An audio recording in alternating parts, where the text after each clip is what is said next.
ಎಲ್ಲರಿಗೂ ನಮಸ್ತೆ. ಇದು ಸ್ಯಾಟರ್ಡೆ ಮಿನಿ ಲಾಗ್.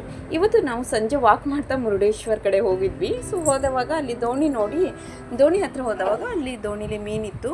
ಸೊ ಮನೆಗೆ ಮೀನು ತೊಗೊಂಡು ಬರೋಣ ಅಂತ ತೊಗೊಂಡು ಬಂದ್ವಿ. ಈ ಮೀನು ಹೆಸರು ತೊರಕೆ ಮೀನು ಅಂತ. ಅಷ್ಟೇ ಅಲ್ಲದೆ 2 ಅಂಜಲ್ ಫಿಶ್ಶು, ಶಟ್ಲೆ ಅಂದರೆ ಸಿಂಗಡಿ, ಮತ್ತು ಒಂದು ಕೊಕ್ಕರ್ ಮೀನನ್ನು ತೊಗೊಂಡು ಬಂದ್ವಿ. ಇವತ್ತು ರಾತ್ರಿಗೆ ಶಟ್ಲೆ ಮತ್ತು ಅಂಜಲ್ ಫಿಶ್ದು ಫ್ರೈ ಮಾಡೋಣ ಅಂದ್ಕೊಂಡು 4 ಬಂಗಡ ಮೀನು ಸಹಿತ ಇದ್ವು, 5. ಸೊ ಈಗ ಫಿಶ್ ಕ್ಲೀನ್ ಮಾಡಿಕೊಂಡು ಫಿಶ್ ಮಸಾಲೆ ಹಾಕಿ ಒಂದು 15 ನಿಮಿಷ ಹಾಗೆ ನಾವು ಇಟ್ಟು ಆಮೇಲೆ ಬಾಳೆ ಎಲೆ ಮೇಲೆ ಫಿಶ್ ಫ್ರೈ ಮಾಡೋಣ ಅಂತ ಅಂದ್ಕೊಂಡ್ವಿ. ಬಾಳೆ ಎಲೆ ಕ್ಲೀನ್ ಮಾಡಿ ಬಾಳೆ ಎಲೆ ಒಳಗಡೆ ಮಸಾಲೆ ಹಚ್ಚಿದ ಮೀನನ್ನು ಹಾಕಿ ಕಟ್ಟಿ ಈ ಥರ ಇಟ್ಟಿದ್ದು. ಅದಾದ ನಂತರ ಕಾದಿರೋ ಹಂಚಿನ ಮೇಲ್ಗಡೆ ಅಂಜಲ್ ಫಿಶ್ನ ನಾವು ಕಟ್ಟಲಿಲ್ಲ, ಓಪನ್ ಆಗಿ ಬಾಳೆ ಎಲೆ ಮೇಲೆ ಹಾಗೆ ಬೇಯಿಸಿದ್ದು. ಎಣ್ಣೆ ಯೂಸ್ ಮಾಡಲಿಲ್ಲ, ಎಣ್ಣೆ ಹಾಕದೇ ಬಾಳೆ ಎಲೆ ಮೇಲೆ ಮೀನನ್ನು ಸುಟ್ಟಿದ್ದು. ಈ ಕಡೆ ಶಟ್ಲೆ ಸಿಂಗಡಿನ ಕ್ಲೀನ್ ಮಾಡಿ ಇಟ್ಕೊಂಡೆ ಸಾರು ಮಾಡಲಿಕ್ಕೆ.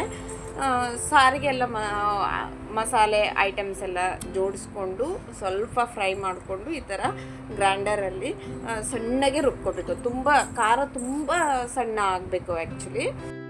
ಶಟ್ಲೆ ಸಾರು ಮತ್ತು ಬಾಳೆ ಎಲೆ ಫಿಶ್ ಫ್ರೈ ತುಂಬ ಚೆನ್ನಾಗಿ ಬಂದಿತ್ತು, ತುಂಬ ಟೇಸ್ಟ್ ಕೂಡ ಆಗಿತ್ತು. ನನ್ನ ವಿಡಿಯೋಸ್ ನಿಮಗೆ ಇಷ್ಟ ಆದರೆ ಲೈಕ್ ಮಾಡಿ, ನನ್ನ ಚಾನಲ್ಗೆ ಸಬ್ಸ್ಕ್ರೈಬ್ ಆಗಿ. ಎಲ್ಲರಿಗೂ ಶುಭರಾತ್ರಿ. Thank you.